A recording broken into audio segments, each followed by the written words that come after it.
Welcome to the WASH SDG podcast, a podcast on water, sanitation, and hygiene, usually referred as WASH. My name is Anastasia, and I'm the host of this episode. I'd like to introduce myself a little bit. I work for Amref Health Africa in Tanzania, working as a WASH monitoring and evaluation guest expert, which guest stands for Gender, Equality, and Social Inclusion, in a program called Finish Mondial. In this podcast mini-series, we invite practitioners from the field of discussion, some important topics that relate to their work in WASH. Today's episode will focus on how climate change impacts socially disadvantaged groups in WASH sector. Climate change is impacting lives in the countries where the WASH SDG Consortium works, and going forward, the ways in which climate change will impact WASH services will continue to increase. These impacts will not be felt equally, and the burden of climate change is not and will not be shared uniformly. How does the climate change impact the life of socially disadvantaged groups? This is a question that will be answered in this episode. So, to answer this question, we have invited three experts from three different countries. We have Olivia Devina from Planning Indonesia. We have GC Krishna Hari from SMV Nepal. And we have Hasina Yutran from Simavi Partner Yutran in Bangladesh. It would be great if you could introduce the work that you are doing. Hello, I'm Sylvia Devina, Water, Sanitation, Hygiene, and Early Childhood Development Advisor at Plan Indonesia. We work to advance girls' and children's rights and support marginalized people, women, people with disability, and poorer of the poorest to cope with climate change and develop strategies and innovation in WASH. Hi everyone, I'm Krishna Joshi. I'm working in water sanitation and hygiene sector more than a decade. I'm working in Nepal. My work experience includes working with different ecological zone, the hill, tarai and mountain. I started a sanitation and hygiene journey from open defecation free campaign to safely managed sanitation. Currently, I am working in SNV Nepal as project coordinator in WASH SDG project. This project is working with the local government for city-wide inclusive sanitation, paying special attention to social inclusion and vulnerability aspect around accessing the WASH services in cities. Hi everyone, I am Hasina Parbin, Project Coordinator of Simavi Partner NGO Uttoron, WASH SDG Program Bangladesh. Uttoron means transition in Bangla language, and we are working from 1985 in Bangladesh. Our vision is a society with gender, class, and caste equality. We are working in WASH SDG program to improve the uh, demand creation by the community people, improve the social gender and social inclusion, improve public sector and private sector. We are working two areas, urban areas and rural areas. We are working in the community and government official also. For many people, climate change is just a vague concept. But for you, it's a little more important. Could you please share with us how is it impacting your life and all the lives of the people around you? Yes, southwestern part of Bangladesh in our working areas silted the river. In climate sense, silted the river, increased cyclone, tidal surge, waterlogging, temperature is high, and some areas is a lot of disease, arsenic, iron, and salinity are available in these areas. And drinking water, saline drinking water, when the pregnant women they drink the saline water, that time some areas, some people, some miscarriage occurs in the pregnant woman, and livelihood have been affected. Thank you, Hasna. I can equally relate to those impacts with lives of people in Tanzania, where I'm from, especially the ones who live near or around the Lake Victoria. In 2019-2022, there has been a rise in water levels and change on the rainfall pattern, which threatens livelihoods and food production around the area. And due to these changes, is there anything you are no longer able to do which was easier before? In our working areas from 2000, the disaster frequency is increased from 2000, and almost every area's river are silted, and it is due to climate change. As a result, waterlogging occurred almost every year in these areas. I see. Climate change is no longer an imaginary, but it is evident. Krishna, is the situation in Nepal similar? Yes, as Hasina has rightly said that the climate change has really impacted the people's life. In Nepal also it's the same. The flooding issues, as she mentioned, is the same in Nepal also. So climate change has really impacted the daily life with effect on quality of life which can't be reversed and are hard to cope with. Now we are witnessing lots of climate related issues like drought, forest fire, flooding, unpredictable monsoon pattern, and drying of the water sources. While talking about the effect of the climate change, my concern is, are we paying enough attention how wash sector has been affected? Due to the unpredictable events, sometimes people are not getting water, sometimes flooding. It is affecting in irrigation, drinking water, and most importantly, sanitation purpose. Whenever there is shortage of water, people concern will be to fulfill the need of the other purposes, and sanitation may come at end. However, we need to understand this will negatively affect the whole quality of life, causing communicable disease. Even appearance is not being well accepted. In one of our working municipality, Khadak municipality, people always used to get the water from their hand from 40 to 60 feet depth. But now this has been changed. There is only water after 100 feet only. And this is affecting the people's affordability and also the getting the quality of the water. Thank you, Krishna. I can hear flooding, shortage of landfill, vulnerable wash infrastructures, and access to water services. And I'd like to know, last but not least, from Olivia, how is the situation in Indonesia? Yes, thank you, Anastasia. People in the field say it is getting more difficult now to access clean water compared to maybe 10 years ago. The weather has now become unpredictable, it's getting warmer, and disaster now happens more frequently and severely damaging to the environment. There's one example in eastern Indonesia, in East Nusa Tenggara, in April 2021. There is a cyclone happening called Cyclone Seroja, which caused flooding and landslides. The cyclone damaged and destroyed more than 20,000 houses, and 12,000 people were evacuated. Moreover, there are 118 and 81 lives were lost, and 47 people went missing. Looking at the impact from Indonesia, from Nepal, and from Bangladesh, what does it mean for you or for your work as a WASH practitioner? Climate change is indeed impacting my life as a WASH practitioner.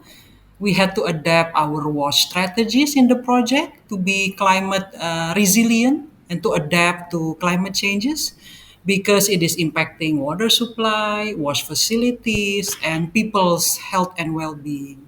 So, Krishna, you mentioned that climate change has impacted daily life with effects on the livelihoods. Do you have an example of someone that was affected by this climate change? Thank you, Anastasia. Actually, let me share one story from lowland of Nepal. That's Khadak municipality. Actually, this climate change has directly impacted our wash sector. Shiva Sada is a 55 years old person who is living in Khadak municipality. He lives together with his wife and two sons, including his grandson. So in 2017, in Nepal, we had a open defecation free campaign, and his residents village development committee, Banauli, was declared open defecation free area after ensuring each household has access to the toilet. During that open defecation free campaign, Nepal has a criteria to have at least permanent substructure up to the plinth level, and superstructure can be made within their economical status or something, like they can use the local material like bamboo, mud and thatch. So that's how he made a good toilet. But due to this uh, flood, actually because of this flood, his toilet was destroyed. Not only his toilet, but his neighboring household 11 toilet were destroyed, which affected directly 85 people. In his experience, the local river had never flooded in that way previously. So in that situation, he was really surprised how this flood has come unpredictably. So it not only destroyed the toilet, but it has affected their household in many ways. His agricultural land was causing lots of sludge, and vegetables and crops that they used to grow cannot be consumed, neither they can sell. So the pond that was near to his household also was filled with sludge. So because of that, his animals who used to go in that pond and drink the water are also no more safe. So in that way, his toilet has been destroyed, his drinking water has been challenged, his irrigation land and the agricultural crops has been damaged. So that's how it's a all negative impact in his livelihood. And now he's trying to rebuild his toilet, but his income is hardly enough to sustain his family needs. Such kind of climate vulnerability are really deteriorating their quality of life, and it's very hard for them to struggle and rebuild what they lost. I can just imagine that Shiva is not the only person that was affected by the climate change. In your own experience, how many people are in similar situation as this person in the case study? In this case, I'm talking about the Khadak municipality, where the population is 50,000 plus. And during the flood time, more than 30,000 people are get affected. So you can imagine the intensity. In Nepal, each year, at least 500 lives has been taken by disaster. They are mostly related to the climate change, and many thousand more do not pay directly with their lives, but their livelihood has been disappeared. People are struggling to manage the drinking water. During the flooding, there is everywhere water, but they don't get the water to drink, and they don't get the place for defecation, and it's really hard to manage the sanitation related needs during such climatical extreme climates. Thank you, Krishna. Let's hear from Olivia. Do you recognize this case by Krishna? Are there similar cases in Indonesia? Yes, indeed, there are similar cases. Let me take one example for one female with disability in Malacca district in eastern Indonesia. Mariana has physical disability. She said that if it is flooding, it is difficult for her to access the toilet. She has to ask for help from her husband to take her to the toilet. And where she lives, it is flooding every year. So every year she always has a problem accessing the toilet when it is flooding. Therefore, at Plan Indonesia, we work hard on climate adaptive inclusive toilet. We will talk about this more in one of the session next week at the World Water Week. Many times we hear it's a flood, my toilet has collapsed. It's a flood that I cannot have clean water. It's a flood that I don't have place to farm. This has been so common to the socially disadvantaged groups, and have they invested so many times, limited resources, and land for reconstructing the toilets after every rain season, especially in Tanzania. This does not only lead to more open defecations, unhealthy and poor communities, but also caused pollution to nearby water resources, such as Lake Victoria, amongst the others. These lakes always are a source for drinking water, domestic water, agriculture, industrial water, power generation, and also supports transportation, tourism, and fishery, which helps with the economy to the communities and the country at large, even nearby countries. Can you maybe give us a little bit of information about these climate adaptive inclusive toilets? It sounds real interesting. Yes, thank you. Like I said, we will discuss it more on the session next week at the World Water Week. Please stay tuned, everyone who is interested to learn more. But basically, it's a human-centered design method that we use. We made them together with the people with disability, so they help us in providing inputs. So, how to make the toilets more accessible for all, including people with disability, and how to make it more adaptive to climate or hazards. But I will just briefly explain that all the materials are very simple and it doesn't cost a lot to build, and we can use local materials, which is very interesting. So I hope everyone will learn more next week and join the session. That sounds really interesting, as I said before. But also, I'd like to know, what do you think about the vulnerability of minorities in climate change? Yes, I think that girls, women, and people with disabilities are more prone to climate change impacts. This is because in some areas in Indonesia, especially in the eastern part, girls and women are mostly responsible for fetching water in the household. But due to climate change, it is now more difficult to access clean water. Girls and women had to travel further to get clean water. They have to walk maybe 5 kilometers until 10 kilometers every day just to get clean water. So this means less time they spend on studying, working, and socializing because they have to fetch water every day. So you can imagine if disaster happen, they are also the most vulnerable ones and mostly impacted because they cannot access toilets and they cannot access clean water. So it is very worrying. I do recognize these cases not only from fetching water, but looking for area to defecate, which can be dangerous to these groups. Thank you so much. Hasna, do you recognize these cases? And how is that in Bangladesh? Okay, thank you. Yes, of course, unfortunately, we also experience dramatic causes by disaster related to this climate change. Uh, I will share with you on a story. Is Parbin Begum, her husband is Muhammad in Satkira municipality under Satkira district.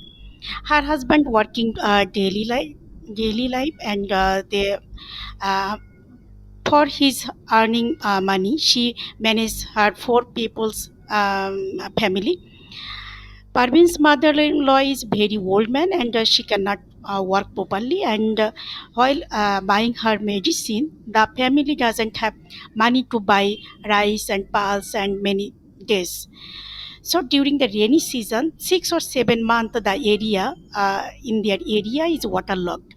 There are at least 2 or 3 feet water in the around their houses, which destroyed their toilet system, human waste, and garbage plot in the water, which give many people are skin disease, diarrhea, and dysentery also. In 2020, their 4 years old son who swept away and by waterlogging water, and they lost their child. It is very dangerous for our their community, and in this community more about 12,000 people are living there, so they are very risky when the waterlogging is occurred in these areas. Thank you. Oh, Asna, what a tragedy. My condolences to the family. Yeah. Climate change has truly traumatic effects. In your experience, how many people are in similar situation as Parvin and her family? Yeah, more about that area, more about 12,000 people. 12,000 people, and maximum people that time, maximum people affected by skin disease, diarrhea, and dysentery.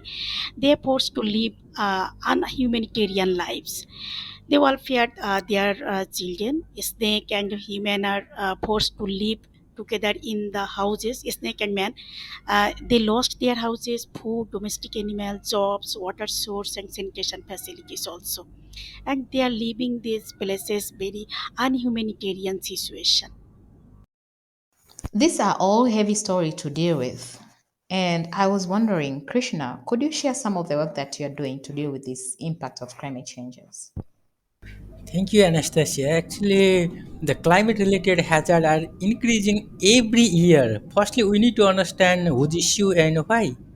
So we have done the climate vulnerability assessment in all our working municipality.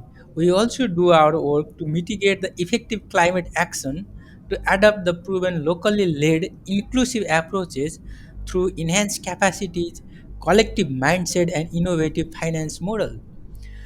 We are supporting the local government and the community to better mitigate such problem. Beside that, we also have technological options for the household level sanitation facilities. Such options are like raised pits. If it's a flooding area, then we need to have a raised pit. Near the surface, then we need to have a watertight pits. So, and also what we are doing during the rainy season, we need to take some precaution. So, we do support a service chain like emptying timely so that it does not deteriorate uh, surrounding. So we do help people by supporting in such kind of initiatives. Thank you, Krishna. Let's hear from Hasna and Olivia what they do in Indonesia and Bangladesh. I would like to share with you. In Bangladesh, we mainly focus on building awareness on the impact of climate change and how they live through this disaster situation by mitigation their own losses. And another thing is secondary school teacher, SMC, and student have been made aware. We give memorandum submission to the government to meet the demand of the people and uh, the area and increase the wash budget also. We did a human chain for filling the people's demand. And another thing is activated various committee. We have various committees so that they can raise their voice very easily. And they raise their demand also. Connect community demand through the social map we implementing in these areas is a social map. We call it social map. Through this social map, the community people raise their demand and they share it with various government department and they raise their demand. We also work on building awareness on climate change together with youth, women, and people with disabilities organization. We also work in partnership with the government to advocate climate change adaptation regulation. As an individual, I'm also making small steps to reduce the impact of climate change. For example, I use public transportation more now. I do recycle, reduce, and reuse, and I do my best to save electricity and also energy.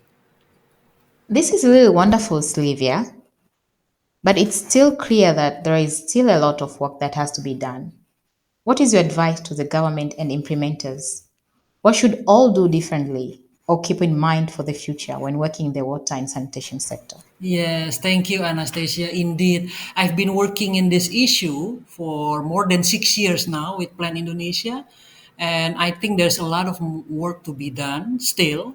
And the government should bear in mind that marginalized people, such as girls, women, and people with disabilities, are the most vulnerable ones and mostly impacted by the climate change. Therefore, I think it is important to work together with them, but also with the youth, with the women, and people with disability organization when developing regulation and innovation on climate change so that no one is left behind. So coordination and also working together is still the key in tackling climate change, I think, Anastasia. Thank you. I couldn't agree more with you, Sylvia. Let's hear from Krishna. Yes, thank you, Anastasia. I agree with Sylvia. There are lots of things to do. So we are in recently in Nepal. We are working with multi-stakeholders. So our governance need to be stronger to mitigate this climate-related vulnerability. Building the community resilience is a fundamental as our climate change are around us. Inclusion is the key to that. whose voices are heard and whose problems are shared, and provides local government with the tools and information to make the right decision around WASH. Better preparation for climate hazards like flood and drought need an action plan with environment friendly design and infrastructure with enhanced capacity to deal with. Hasna, do you have anything to add on that? We would like to hear from you. Thank you. In our working areas where we are working in WASH SDG program, here is underground level is water level is very difficult. There is a lot of stone. So our thinking conducting hydrological survey for water condition, underground water condition understanding, and drinking water as a conventional technology in the region is not suitable for the area, hence taking practical step to innovative new technology in this area, and digging ponds, canals and all type of water reservoir in the area, taking conservation and measure by the seeing and documentation, and digging new diggy or ponds for water reservoir. And another thing is working in the water and sanitation sector, especially funds should be allocated to the water and sewerage sector, and at the district and upazila level for the poor of the poor people and Dalit people and disabled people and women also, women headed affected families also. Thank you so much, Hasna. From these experiences, we hear so much different approaches from Bangladesh, Indonesia, and Nepal that can be applicable for other parts of the world or continents. I'd like to announce this as end of our podcast today. And before I end this podcast, I'd like to give special thanks to Hasna, Krishna, and Olivia for sharing their experiences and impressive stories. The main message for me from this podcast was that hearing the stories of the people that are affected so heavily confirms even more how important the work is that you and your organization are doing. Please listen to these people. I hope that today's episode with Hasna, Krishna, and Sylvia's inspired you to keep up the climate change work. And we hope to welcome you to our online World Water Week session about climate resilience and sustainability challenges on the 25th of August. In this session, through WASH SDG program, we'll share how they have adapted to diverse water-related climate changes, and they will present a case for discussion. More information on this can be found in the description of this episode. Thank you for listening to this WASH SDG podcast. Make sure that you share this episode and follow the WASH SDG partners on social media to stay tuned for the following episodes. If you haven't listened to our previous episode on menstrual hygiene management, IWRM, or toilets, please check it out.